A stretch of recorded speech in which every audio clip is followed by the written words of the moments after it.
दिल लगौनी उ दिमाग लगा लेली, हम दिल लगौनी उ दिमाग लगा लेली।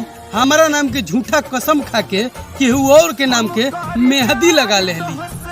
कतही लगा लेलू तोहर दिल। भगवान ने दिल शीशे का बनाया होता, काश भगवान ने दिल शीशे का बनाया होता, तोड़ने वालों के हाथों में जख्म आया होता। शीशा के दिल बनल रहे। बस गइल बाड़ू उनके दिलों में जैसे कि उनकर जान बन गइल बाड़ू। बस गइल बाड़ू उनके दिलों में जैसे कि उनकर जान बन गइल बाड़ू। सच कहता नहीं है जान, हमरे आदित्य भैया को उठवा के तू मुस्कान बन गई। हर एक मुस्कान हमारे सोच। सिर्फ तोके बसौलर नहीं, तू शीशा समझ के तोड़ देलू। दिल में सिर्फ तोके बसौलर नहीं, तू शीशा समझ के तोड़ देलू। अरे कोमल का कमी रहे हमरा में जौना के तू पागल बना के छोड़ दे।